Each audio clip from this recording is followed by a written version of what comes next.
Muy bien, si os parece bien, vamos a buscar un texto bíblico, si tenéis la Biblia a mano, que se encuentra en la Epístola a los Romanos, en el capítulo 3, Romanos capítulo 3.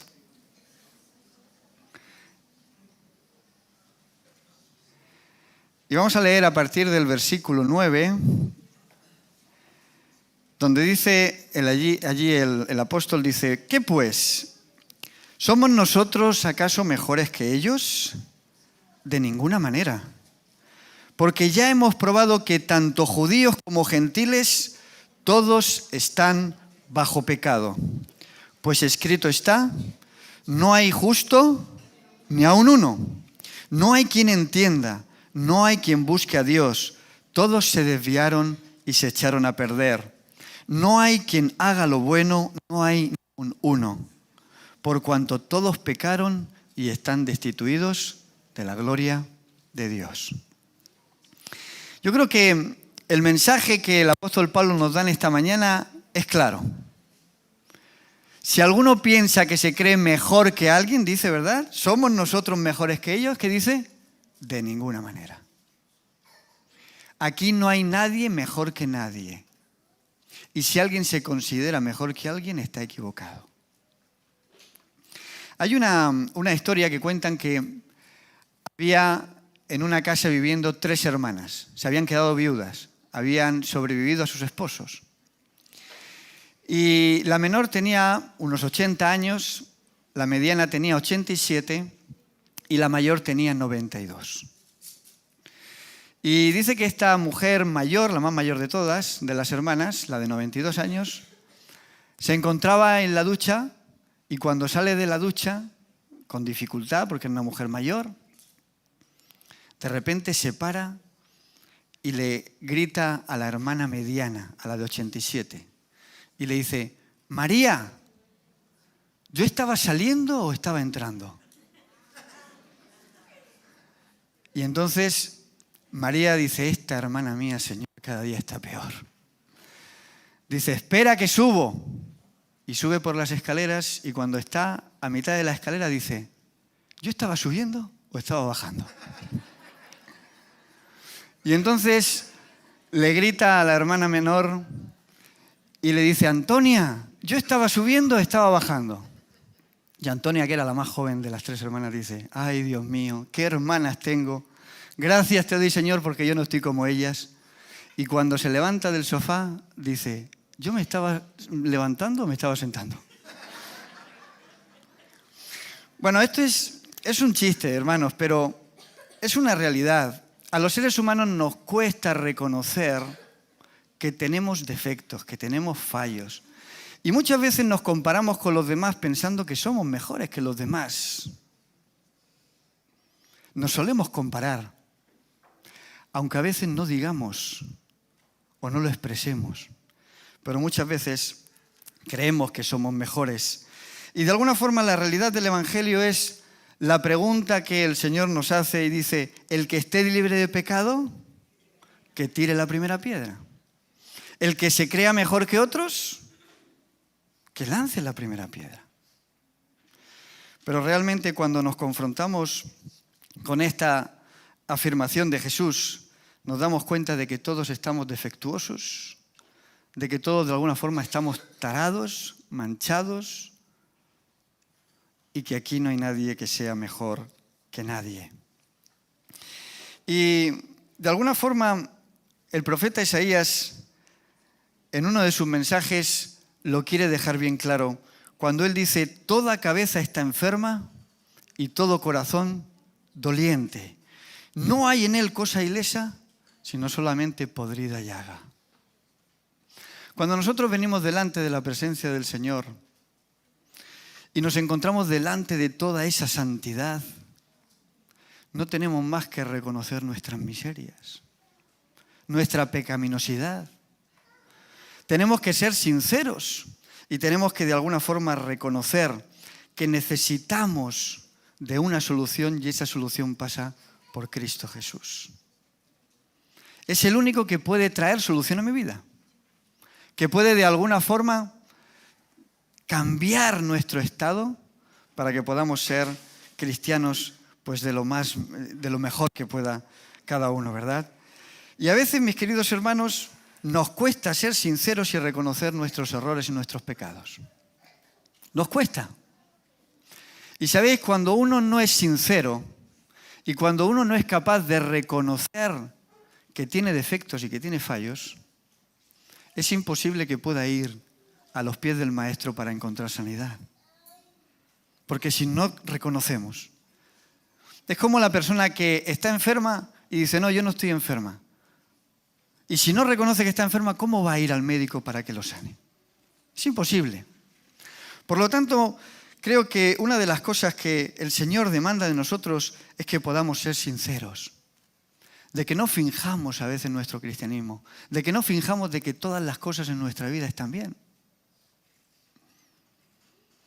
A veces un matrimonio puede estar mal, a veces mi vida espiritual puede estar mal,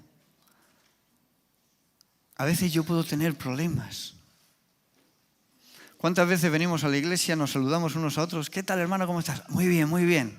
Pero he pasado una semana terrible. ¿Cómo te encuentras? Muy bien, estoy bien.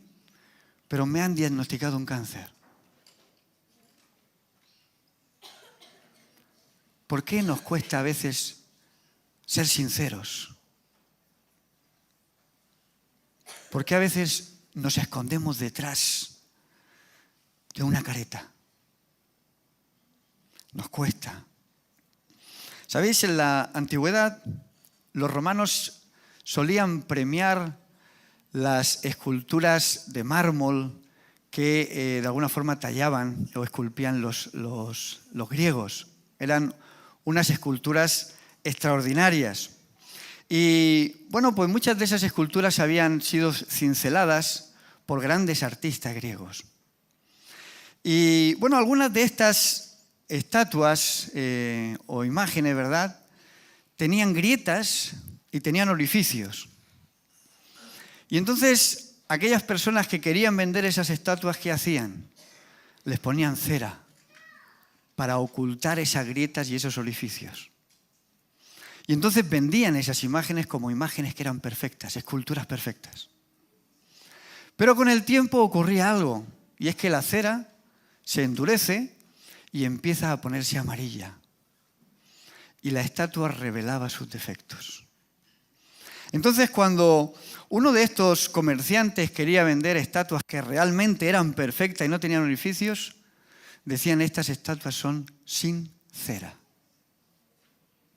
Y de ahí viene la palabra sinceridad. Y nosotros, mis queridos hermanos, tenemos que ser sinceros.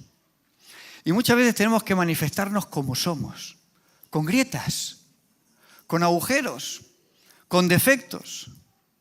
Porque si no somos capaces de reconocer nuestras miserias, ¿cómo finalmente el Señor podrá curarnos o podrá sanarnos? Debemos de reconocer nuestras imperfecciones. Hechos capítulo 2, versículo 46, ahí nos habla de que la iglesia primitiva, llegaba un momento, dice el texto bíblico, en que comían juntos con alegría y sinceridad de corazón. ¿Cuándo fue la última vez que te sinceraste con alguien? A veces somos herméticos. Y muchas veces somos herméticos por culpa de la sociedad. Porque cuando alguien nos revela algo que es importante, ¿verdad?, en vez de guardarlo con nosotros y en vez de tratar de ayudar a la persona o de orar por la persona, ¿qué hacemos? Vamos con el chisme. Vamos con el chisme. Recuerdo una persona que me decía que no venía a la iglesia porque su situación era tan complicada que no quería que los hermanos la criticasen. ¿Se puede ser sincero si nosotros damos alas a nuestra lengua? No. Tenemos que ser sinceros los unos con los otros, pero tenemos que amarnos los unos a los otros y respetar la privacidad de cada uno. ¿Estamos de acuerdo? Fijaros que Santiago nos hace una invitación y él dirá, confesaos vuestras ofensas los unos a los otros y orad los unos por los otros para que seáis sanados. ¿Cuándo fue la última vez que nos confesamos con un hermano y oramos por el hermano? Yo creo que es una actitud positiva para nosotros, el que podamos tener hermanos en los que podamos confiar y podamos revelar muchas veces aquellas cosas que nos perturban. Porque muchas veces, mis queridos hermanos, si queremos sanar, necesitamos de la confesión. Y esto no tiene nada que ver de ir a confesar nuestros pecados con un sacerdote. No. Tiene que ver de que hay cosas que cuando nosotros las manifestamos podemos encontrar ayuda. Recuerdo de un matrimonio que estaba pasando por un momento muy crítico. Estaban a punto de separarse, pero solicitaron ayuda, confesaron. Y recuerdo que esa ayuda que se les propuso surtió efecto. Y hasta el día de hoy ese matrimonio se mantiene unido. Amén. A veces uno tiene que solicitar ayuda.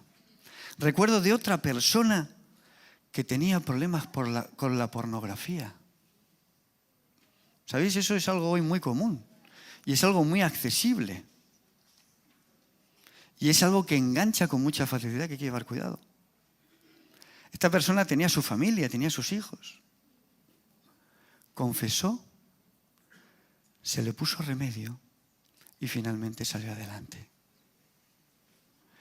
A veces, mis queridos hermanos, como dice el texto bíblico, tenemos que confesar y orar los unos por los otros para que podamos sanar. Dice también el texto bíblico, ¿verdad? Dice, el que oculta sus pecados no prosperará, pero el que los confiesa y se aparta de ellos alcanzará misericordia. Evidentemente, si hay alguien al que tenemos que confesarle nuestros pecados y nuestra podredumbre, es con Dios. Pero tenemos que ser sinceros y tenemos que reconocer cómo está nuestra vida, nuestro estado espiritual. Porque si no, no podremos alcanzar la misericordia de Dios. Juan dirá también en su primera epístola, si confesamos nuestros pecados, Él es fiel y justo para perdonar nuestros pecados y limpiarnos de toda maldad. No tenemos que simular, no tenemos que fingir para pertenecer a la familia de Dios. Tenemos que confesar, tenemos que ser de alguna forma auténticos. Hay personas que no quieren ser auténticas porque si no, piensan que van a ser criticadas, que van a ser señaladas. Y sabéis, esto es un mal que muchas veces los adolescentes sufren también en sus hogares. No se abren a sus padres porque piensan que sus padres los van a juzgar, los van a señalar. Y no se trata de eso, mis queridos hermanos. Se trata de poder poner remedio a nuestro estado. Cuando alguien me conoce tal como yo soy y a pesar de lo que soy me ama, podemos decir que eso es un amor real, eso es un amor verdadero. Seguramente no comparta lo que haga, pero me acepta como soy. Y ese es el amor que Dios de alguna forma nos ofrece. Una vez escuché que la esencia del narcisismo está en preferir ser admirados a ser amados. Y eso nos lo encontramos muchas veces en la iglesia. Preferimos la admiración al verdadero amor. Preferimos que nos digan, qué bien lo has hecho. Oye, envidio tu matrimonio, envidio tu familia. Oye, envidio a tus hijos. Preferimos ser admirados antes que ser amados. Y en el amor muchas veces, a veces hay una pequeña reprensión o un toque de atención. Pero a veces uno prefiere la admiración. Y sabéis, cuando uno simula que todo está bien, y cuando en la iglesia todos simulamos que todo está bien, sabéis, nuestras relaciones empiezan a vivirse de forma superficial. Y cuando todos somos superficiales, ninguno se sana. Ninguno se sana. Pero cuando somos sinceros, ahí es cuando podemos encontrar sanidad para nuestra alma. Y eso es lo que de alguna forma el Señor pretende conseguir en nosotros.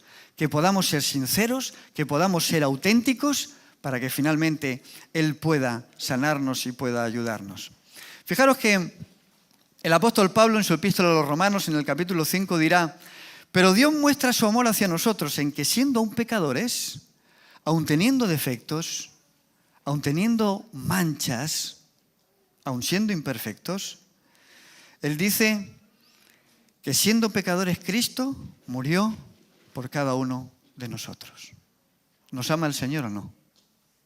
Nos ama mucho. Dios entregó a Jesús para traer sanidad y salvación a nuestras vidas. No importa quién seas, no importa de dónde vengas, no importa lo que hayas hecho. El Señor nos ama y si vamos a Él, Él nos quiere sanar y nos quiere restaurar. Hay una historia que dicen que es una historia real. Cuando llegue al final me lo diréis si es real o no. Y dice que un hombre subió al cielo. Y cuando entró allí, le preguntaron por su nombre y él dijo su nombre. Y entonces los ángeles y los 24 ancianos de Apocalipsis le dijeron: bueno, pero ¿a qué religión perteneces? Y este hombre le dijo: no pertenezco a ninguna religión. Dice: bueno, pero ¿profesarás alguna doctrina? No. Además, no sé lo que es la doctrina.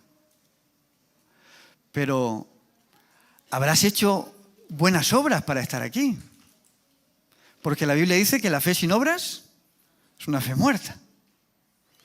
Y este hombre decía: pues la verdad es que no he hecho bien a nadie. Y entonces, ¿qué es lo que has hecho en la vida? Robar. Yo siempre he sido un ladrón y siempre he robado y mi vida ha consistido en robar. Entonces, ¿por qué estás aquí? ¿Cómo entraste? Y el ladrón contestó: el hombre que estaba a mi lado en la cruz del Calvario me dijo que yo podía entrar. Mis queridos hermanos, no importa lo que hayamos hecho, no importa de dónde vengamos o quiénes seamos. Lo que importa es que si somos sinceros y le decimos al Señor: Señor, acuérdate de mí, el Señor nos tendrá presente en su gloria el día que venga a buscarnos. Así que, mis queridos hermanos, seguramente que hoy nos encontramos aquí creyentes de distintos países. ¿Es así o no? De distintas nacionalidades. Seguramente culturas distintas, de padres diferentes, con educaciones muy diversas, pero estoy seguro de que hay algo que nos une a todos y es la fe en el Cristo crucificado, ¿sí o no? Eso nos une. Y estamos aquí de alguna forma porque queremos alcanzar el perdón de nuestros pecados y queremos en esta mañana regresar a casa con el alma restaurada. Ese creo que es el propósito por el cual nosotros venimos aquí en esta mañana. Que el Señor nos restaure. Que el Señor de alguna forma pueda poner en nosotros el perdón y la seguridad de la salvación. Jesús le dijo al ladrón en la cruz: en verdad te digo, hoy estarás conmigo en el paraíso. Y si algo nos debe recordar esta mesa, es esa promesa. Si nosotros decimos: Señor, aquí estoy con mis miserias, perdóname. Y si además somos capaces de pedirnos perdón los unos a los otros, seguro que vamos a encontrar perdón y misericordia por parte del Señor.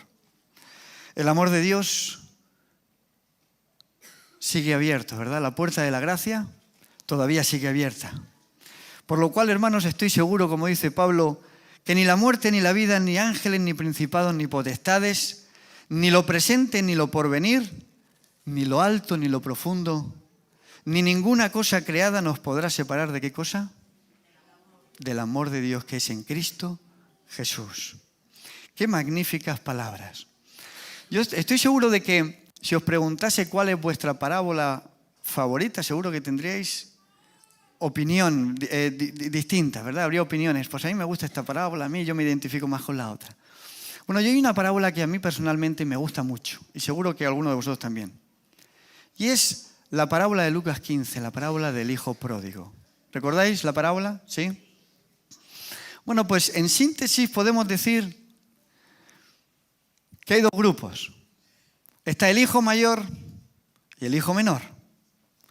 El hijo mayor es aquel que se considera fiel, santo, ¿verdad? Bueno, un buen cristiano en la casa del padre. Y luego está el hijo menor. Y es aquel pues que vive una vida desordenada, alejado de Dios, viviendo de cualquier manera. Dos personas distintas. Dos tipos de personas. Pero finalmente las dos personas necesitan de algo. Necesitan del amor y de la misericordia de Dios. Porque como hemos leído al principio, no hay justo ni aún uno. Y todos necesitamos del perdón y de la gracia de Dios. Por lo tanto, mis queridos hermanos, si hay algo que necesitamos esta mañana, pasado mañana, cada día y cada hora, es de la presencia de Cristo en nuestras vidas. ¿Estamos de acuerdo? Necesitamos que el Señor pueda estar en nuestras vidas. Hay una historia que quiero compartir con vosotros. Quizás alguno la conoce. Pero cuenta la historia, dicen que es una historia real también, igual que la del ladrón en la cruz. Es posible que el ladrón en la cruz esté en el cielo, que haya resucitado con ese grupo de personas que resucitaron con Cristo. Lo sabemos. Pero dicen que esta historia también es una historia real. Dicen que era un hombre muy acaudalado, un hombre multimillonario, tenía mucho dinero. La esposa falleció y le tocó a él cuidar de su hijo, el único hijo que tenía. Y cuenta la historia que este hombre era un hombre que tenía una gran pasión por el arte. Y educó al muchacho pues en el arte. Lo llevaba a exposiciones, a galerías, veía a los grandes artistas, visitaban museos. Y el muchacho pues fue creciendo, se hizo mayor. Y cuando tenía ya la edad apropiada, era mayor de edad, cuenta la historia que llegó una carta a casa, donde la carta decía: Señor, su hijo debe incorporarse a filas del ejército porque debe luchar por su país. El padre, pues con tristeza y con lágrimas en los ojos, tuvo que despedir al muchacho y el muchacho se fue a la guerra.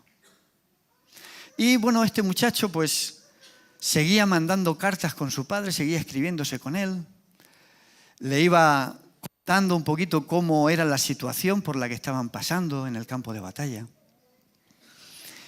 Y un día llegó una carta de su hijo. Y la carta decía: estimado señor, lamentamos comunicarle de que su hijo ha muerto en el frente.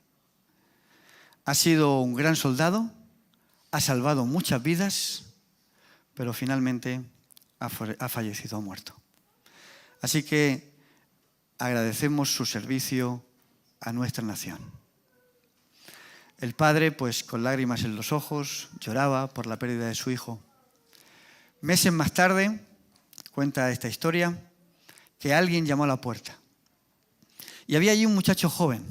Y este muchacho joven se presentó y dijo: yo soy compañero de su hijo, luchamos juntos en el frente. Y quiero decirle que su hijo me salvó la vida. Y no solo a mí, sino a 15 personas más.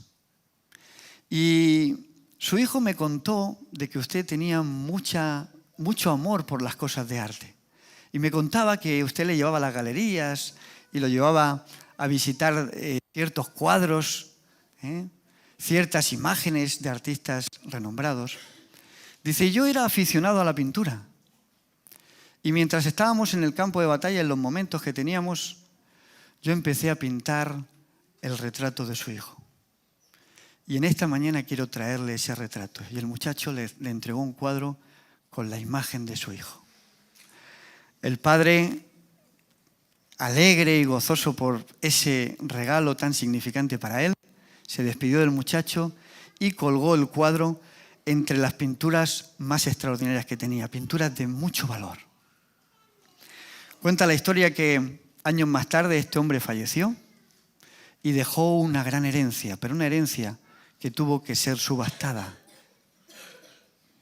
Llegó el día de la subasta y entonces el subastador reunió allí a gran cantidad de personajes de mucho dinero, personas de reputación, gente que querían adquirir alguna de las obras maestras que tenía este hombre. Algún Van Gogh, algún Renoir, algún Picasso. Y todos estaban expectantes para pujar por aquellos cuadros de tanto valor. El subastador comenzó con el primer cuadro y sacó el retrato del hijo. Y dijo, ¿quién da $100.000 por el retrato del hijo?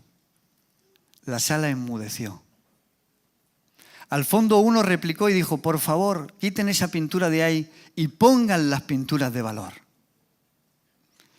El subastador dijo, ¿nadie va a dar nada por el retrato del hijo? Al fondo un hombre mayor se levantó y dijo, yo ofrezco $20 por el retrato del hijo. El subastador dijo, tenemos una primera oferta, $20 a la una, ¿hay alguien que da 30? $20 a las 2, ¿no hay nadie quien ofrezca más? Y $20 a las 3, adjudicado al señor del fondo. Este hombre había sido jardinero de esta familia durante muchos años y tenía gran aprecio por el padre y por el hijo y le hizo mucha ilusión poder recuperar la pintura de este muchacho. Pero para sorpresa de todos, el subastador dijo, señores, la subasta ha terminado. La sala empezó a murmurar, pero ¿cómo es posible? ¿Y las obras de tanto valor? ¿Qué va a pasar con ellas? Y el subastador dijo, en la herencia, o sea, en el testamento había una cláusula que no podía revelar, que decía que aquel que se quedase con el retrato del hijo, se quedaba con todo. Mis queridos hermanos, ¿sabéis? Hace casi 2000 años en el tribunal de Pilatos hubo una subasta. Y salieron 2 cuadros a subasta. Uno era Barrabás y el otro era Jesús. Y muchos prefirieron pujar por Barrabás. ¿Y cuál fue la herencia que heredaron? La muerte. Pero hubo un grupo, y yo quiero pensar que aquí habemos de ese grupo que pujaron por Jesús, por el Hijo. Y aquellos que pujaron por el Hijo van a tener la promesa de la vida eterna. Porque el que se queda con el Hijo, mis queridos hermanos, se queda con todo. Proverbio 29:21 dice, el siervo mimado desde la niñez por su amo, a la postre será su heredero. Sacaré descendientes de Jacob, dice Isaías, y de Judá, el heredero de mis montes, mis escogidos poseerán la tierra por heredad. Así que ya no hay esclavos sino hijos. Y si eres hijo, dice Gálatas, también heredero de Dios por medio de Cristo Jesús. Porque Él no eximó ni aún a su propio Hijo, dice Romanos, sino que lo entregó por todos nosotros y por lo tanto no nos dará también con Él todas las cosas. Y finalmente dice Juan, porque el que tiene al Hijo tiene la vida, pero el que no tiene al Hijo no tiene la vida. Mis queridos hermanos, en esta mañana tenemos la oportunidad de quedarnos con el Hijo, de venir delante de la presencia del Señor. No tenemos nada que ofrecer, solamente nuestras miserias, nuestros defectos y nuestros pecados. Pero el Señor nos dice, si tú traes tus miserias, si tú eres sincero y traes tus pecados delante de mí, en esta mañana te puedes ir con el heredero, te puedes ir con el Hijo. Que el Señor os bendiga en esta mañana y ojalá que todos podamos participar de esta mesa. Y si hay algo que arreglar, arreglémoslo, pero vayámonos con el Hijo. Amén.